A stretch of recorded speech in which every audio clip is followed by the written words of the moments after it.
Hello friends, कैसे हैं आप सब। आशा करता हूँ कि आप अच्छे होंगे। तो फ्रेंड्स, आज का जो टॉपिक है वो है कि म्यूचुअल फंड्स कितने किस्म के होते हैं और उनको हम लोग कैसे क्लासिफाई कर सकते हैं।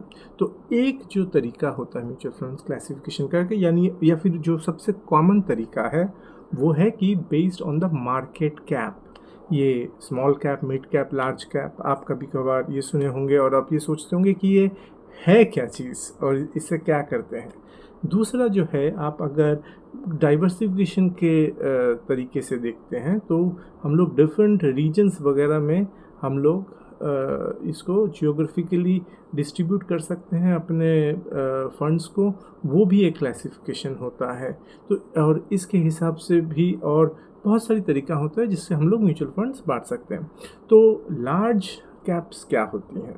तो लार्ज कैप्स वो फंड्स हैं जिनमें जो सेबी की गाइडलाइन के हिसाब से अपने मैक्सिमम चंक ऑफ दी जो भी वो ख़रीदते हैं वो करीबन 75% के आसपास वो लार्ज कैप कंपनीज़, यानी कि हमारे देश की करीबन 100 टॉप कंपनीज़ में वो लगाती हैं।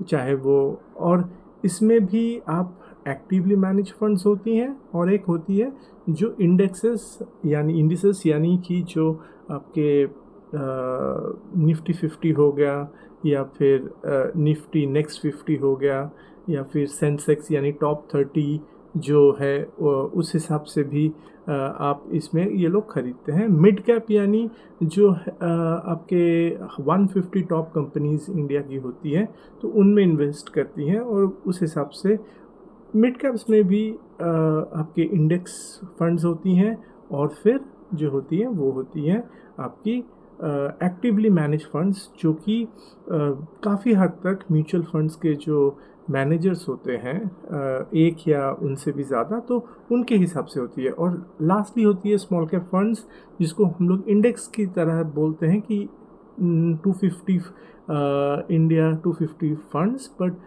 उसके हिसाब से वो करीबन 6000-7000 कंपनीज होती हैं।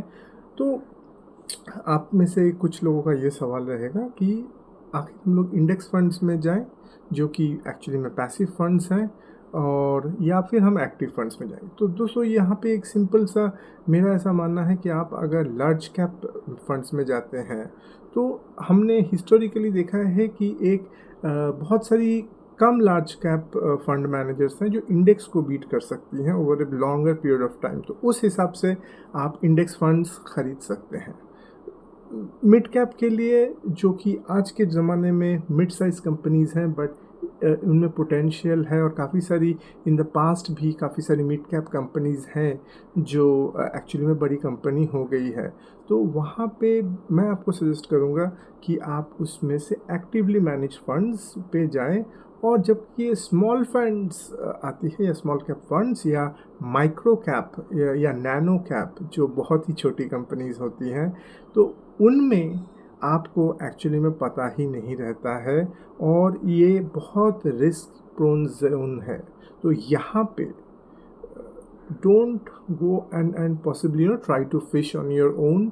तो मैं तो यहाँ पे ज़रूर यही सजेस्ट करूँगा कि आप जाके एक्सपीरियंस फंड मैनेजर्स पे आप विश्वास करें और ये स्मॉल कैप फंड्स आप वहीं से खरीदें rather than trying to explore on your own, because it's a very risk prone territory or zone. तो फ्रेंड्स, ये थी different types of mutual funds और हमें कैसा, कौन से फंड्स के लिए क्या अप्रोच लेना रहता है।